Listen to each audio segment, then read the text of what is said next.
తమిళనాడు స్వయం ప్రతిపత్తి దిశగా వేగం పెంచుతోంది. రాష్ట్రాల హక్కులపై బలమైన వాదనలు వినిపిస్తున్న ఆ రాష్ట్రం ఇప్పుడు ఏకంగా తమిళనాడుకు స్వయం ప్రతిపత్తి సాధించే దిశగా సీఎం స్టాలిన్ సంచలన నిర్ణయం తీసుకున్నారు. స్వయం ప్రతిపత్తిపై అధ్యయనం చేసి ప్రభుత్వానికి సిఫార్సులు చేయడానికి సుప్రీంకోర్టు మాజీ న్యాయమూర్తి జస్టిస్ కురియన్ జోసెఫ్ నేతృత్వంలో ఒక ఉన్నత స్థాయి కమిటీని ఏర్పాటు చేస్తున్నట్లు ప్రకటించారు. దీంతో ఒక్కసారిగా అలజడి మొదలైంది. ఒకవైపు కేంద్రం చర్యలతో ఇంకోవైపు తమిళనాడు స్పీడ్ పెంచుతుండడం సంచలనంగా మారింది. ఇంతకీ ఏం జరగబోతోంది?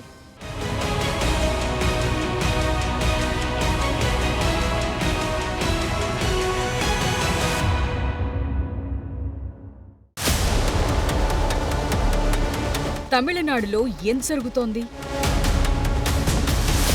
స్వయం ప్రతిపత్తి దిశగా అడుగుల? కేంద్రం, రాజ్యాంగం ఒప్పుకుంటాయా? ఇది విభజన వాదానికి దారితీస్తుందా? రాష్ట్రానికి స్వయం ప్రతిపత్తి అంటే ఇండిపెండెంట్ బాడీ. విభజనకు మరో రూపమిది. ఇది మన దేశంలో సాధ్యమయ్యే విషయమేనా?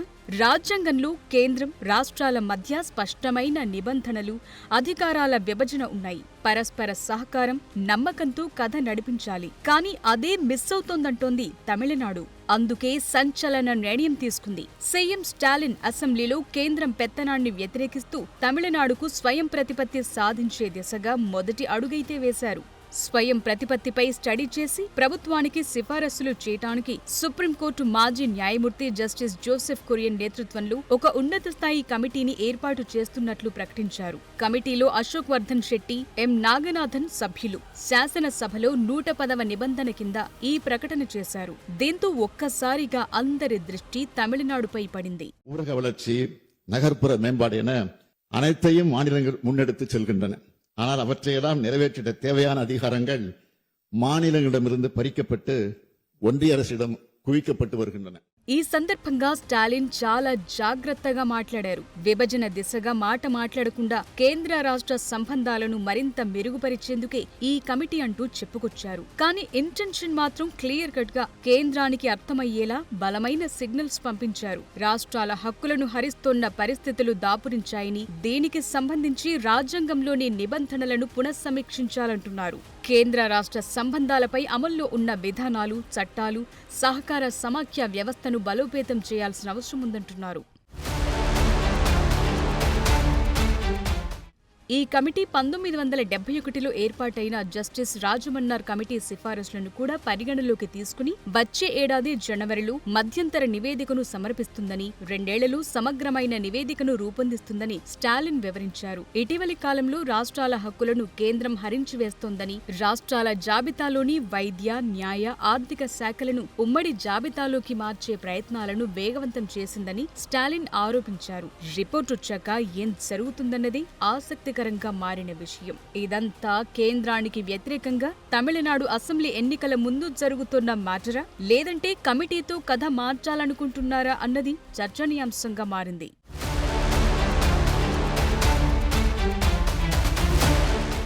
రాజ్యాంగం ప్రకారం కేంద్ర రాష్ట్రాలు సమానంగా పరస్పరం సహకరించుకోవాలి తప్ప ఒకదానిపై మరొకటి ఆధిపత్యం చెలాయించడానికి వీల్లేదు. కానీ కేంద్ర రాష్ట్రాల హక్కులు, అధికారాలను క్రమంగా నీరుగారుస్తూ పెత్తనం సాగిస్తోందని, రాజ్యాంగం సూచించిన సెన్సిటివ్ బ్యాలెన్స్ ను దెబ్బతీస్తోందన్నది సీఎం స్టాలిన్ వాదన.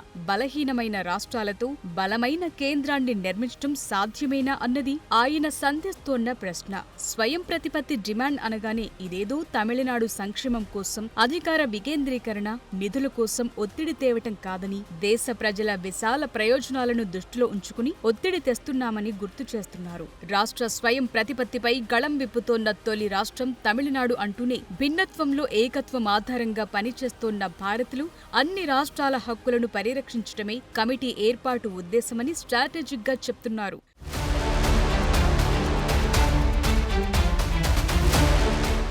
సో ఇక్కడ స్వయం ప్రతిపత్తి డిమాండ్ ఎందుకు తెరపైకొచ్చింది? తమిళనాడు ఏం చేయాలనుకుంటోంది? కేంద్రంతో ఢీ అంటే ఢీ అనేలా ఒత్తిడి పెంచే వ్యూహమా? ఒకవేళ తమిళనాడు అటానమస్ స్టేట్ హోదా సంపాదించుకుంటే మిగతా దక్షిణాది రాష్ట్రాల సంగతేంటి? పన్నులు ఎక్కువ కట్టి తక్కువ రిటర్న్ పొందుతోన్న రాష్ట్రాల పరిస్థితేంటి? తమిళనాడు తిరుగుబాటు ఎక్కడికి దారితీస్తుంది? అసలు స్వయం ప్రతిపత్తి సాధ్యమేనా అన్నది ఇప్పుడు అంతటా జరుగుతున్న చర్చ.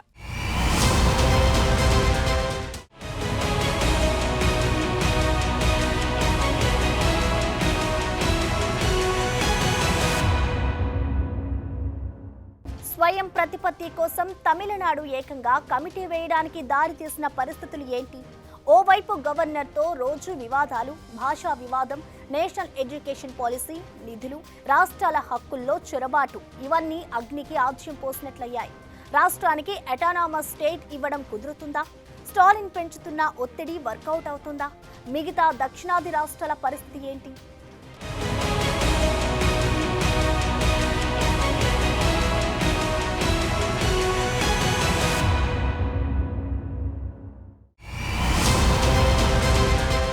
తమిళనాడు అటానమస్ స్టేట్ కోసం కమిటీ ఏర్పాటు చేయటం వెనుక చాలా కారణాలున్నాయి. ఇదంతా రాత్రికి రాత్రి పుట్టుకొచ్చిన ఆలోచన కాదు.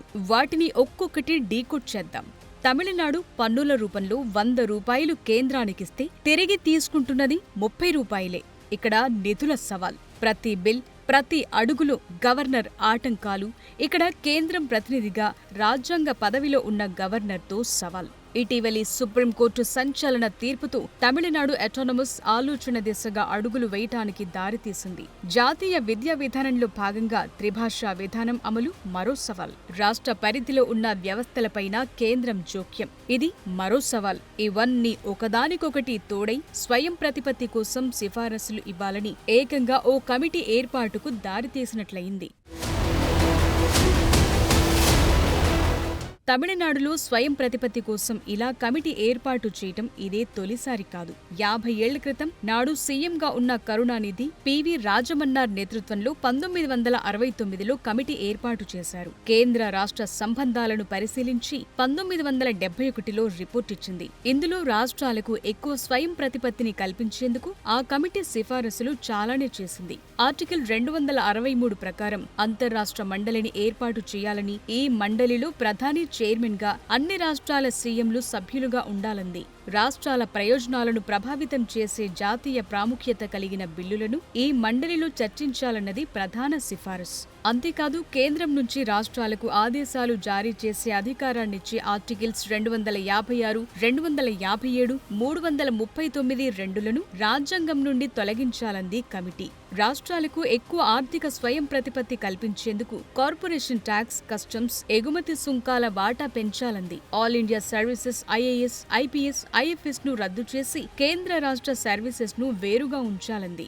రాష్ట్రపతి పాలనను చివరి పరిష్కారంగా ఉపయోగించాలని, శాంతి భద్రతల సమస్యలకు కాదని ఆ ఆర్టికల్ ను కూడా తొలగించాలంది నాటి కమిటీ. గవర్నర్ నియామకం రాష్ట్రాలతో సంప్రదించి చేయాలంది. రాష్ట్రాలకు ఎక్కువ ఆర్థిక, శాసనాధికారాలు ఇవ్వాల్సిందే అంది. సో ఈ సిఫారసులు రాష్ట్రాల స్వయం ప్రతిపత్తిని పెంచేందుకే అయినా కేంద్ర ప్రభుత్వం మాత్రం నాడు పూర్తిగా వీటిని తిరస్కరించింది, చెత్తబుట్టలో పడేసింది.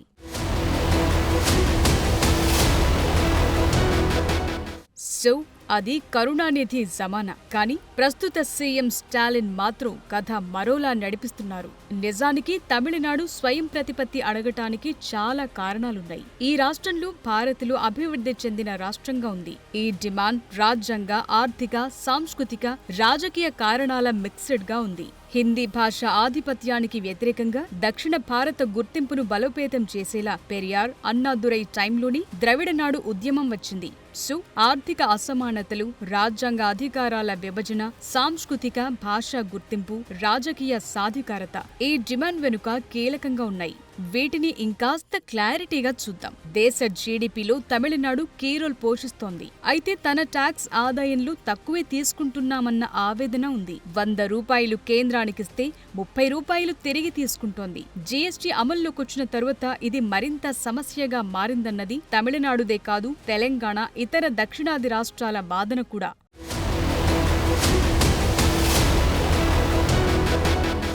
తమిళ భాష సంస్కృతి రక్షణ తమిళనాడు రాజకీయాల్లో చాలా సెంటిమెంట్ రగిల్చే ఇష్యూ. హిందీ, సంస్కృతం వంటి భాషలను కేంద్రం ప్రోత్సహించడం ద్వారా తమిళ్ ఐడెంటిటీని దెబ్బతీస్తోందనే ఆందోళన ఉంది. 1965లో హిందీ వ్యతిరేక ఉద్యమం, ఇటీవలి త్రిభాషా విధానంపై తీవ్ర వ్యతిరేకత ఇందులో భాగమే. స్వయం ప్రతిపత్తి ద్వారా తమిళనాడు తన భాష, సాంస్కృతిక విశిష్టతను కాపాడుకోవాలనుకుంటోంది. తమిళనాడు పార్టీలు కేంద్రంపై ఆధారపడకుండా స్థానిక అవసరాలకు తగ్గట్లు రాష్ట్రాన్ని పరిపాలించాలని భావిస్తాయి. ఆర్టికల్ 356 అంటే రాష్ట్రపతి పాలన వంటి నిబంధనలు, గవర్నర్ అధికారాలు రాష్ట్ర ప్రభుత్వాల స్వతంత్రతను నిలువరిస్తాయని వాదిస్తూ వస్తోంది.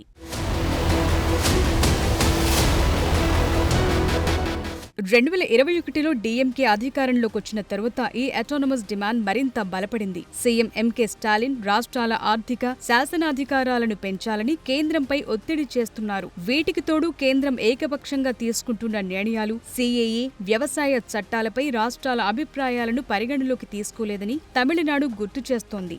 మరి ఈ స్వతంత్ర ప్రతిపత్తి కోసం కమిటీ సిఫారసులు చేస్తే మళ్లీ కేంద్రం అంగీకరించే పరిస్థితి ఉందా అంటే ఖచ్చితంగా ఉండదు. కానీ ఒక ప్రయత్నం, ఒక ఒత్తిడి, ఒక స్ట్రాటజీ దిశగా స్టాలిన్ సాగుతున్నారన్న విషయం అర్థం చేసుకోవచ్చు. ఇటీవల తమిళనాడు గవర్నర్ బిల్లుల్ని దీర్ఘకాలం పెండింగ్ లో ఉంచడంతో సుప్రీంకోర్టు కూడా గవర్నర్ అధికారాలను గుర్తు చేస్తూ సంచలన తీర్పు ఇచ్చింది. బిల్లులకు గవర్నర్ ఆమోదం తెలపకపోతే 3 నెలల్లో అవి ఆమోదం పొందినట్లే అని సుప్రీం తీర్పుతో బూస్టపొచ్చింది. ఒక రాష్ట్రానికి స్వతంత్ర ప్రతిపత్తి ఇవ్వటం అంటూ దేశంలో ఉండదు. రాజ్యాంగం ఇచ్చిన అధికారాలను వదులుకునేందుకు కేంద్ర ప్రభుత్వం సిద్ధంగా ఉండదు. అదే సమయంలో కేంద్రం ఆధిపత్యం కింద ఉండేందుకే రాష్ట్రాలు అంగీకరించవు. ఇది కేంద్రంలో ఒక పార్టీ, రాష్ట్రంలో మరో పార్టీ అధికారంలో ఉన్న చోట మరింత సంక్లిష్టం. సో రాజ్యాంగం కేంద్రానికే ఎక్కువ అధికారాలిచ్చింది. స్వయం ప్రతిపత్తి జరగాలంటే రాజ్యాంగ సవరణలు అవసరం. ఇది రాజకీయంగా సంక్లిష్టం. కేంద్రం ఒప్పుకోదు. డిమాండ్ చేసిన రాష్ట్రాలకు స్వయం ప్రతిపత్తి ఇస్తూ వెళితే జాతీయ ఐక్యతకే భంగం అన్న ఆందోళన రావటం సహజమే. నిజానికి స్వయం ప్రతిపత్తి డిమాండ్ తమిళనాడు అందుకుంటోంది. కానీ మిగతా రాష్ట్రాల మధ్య ఏకాభిప్రాయం లేకపోవటం వల్ల ఈ అటానమస్ ఉద్యమం బలపడలేకపోతోందంటున్నారు. సో తమిళనాడు చేస్తున్న ఈ డిమాండ్ ఆర్థిక, రాజ్యాంగ, సాంస్కృతిక అంశాలపై ఆధారపడి ఉంది. తన ఐడెంటిటీని కాపాడుకోవటానికి ఈ డిమాండ్ను కొనసాగిస్తోంది. అయితే అటానమస్ రావాలంటే కేంద్రం సహకరించాలి, రాజ్యాంగ సవరణలు చేయాలి, రాజకీయ ఐక్యత అవసరం. అయితే ఇవన్నీ ఇప్పుడప్పుడే అయ్యేవి కాదు. ఇది సీఎం స్టాలిన్ కు కూడా తెలుసు. కానీ వచ్చే ఏడాది ఏప్రిల్, మే నెలల్లోపు తమిళనాడు అసెంబ్లీ ఎన్నికలు జరగబోతున్నాయి. అటానమస్ కోసం ఏర్పాటైన కమిటీని వచ్చే ఏడాది జనవరిలోపు మధ్యంతర నివేదిక ఇవ్వాలని స్టాలిన్ సర్కార్ కోరింది. అంటే ఎన్నికల సమయంలో ఈ కమిటీ రిపోర్ట్ పొలిటికల్ గా ప్రకంపనలు సృష్టించడం ఖాయంగా కనిపిస్తోంది. అది తమిళ జనం సెంటిమెంట్ ను రిఫ్లెక్ట్ చేసే ఛాన్సెస్ కొట్టిపారేయలేం.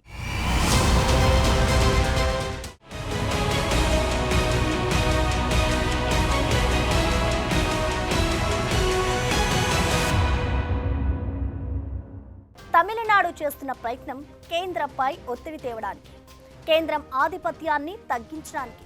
అయితే జస్టిస్ కురియన్ సిఫార్సులు వచ్చాక పరిస్థితి ఎలా ఉంటుందన్నది ఉత్కంఠగా మారిపోతోంది.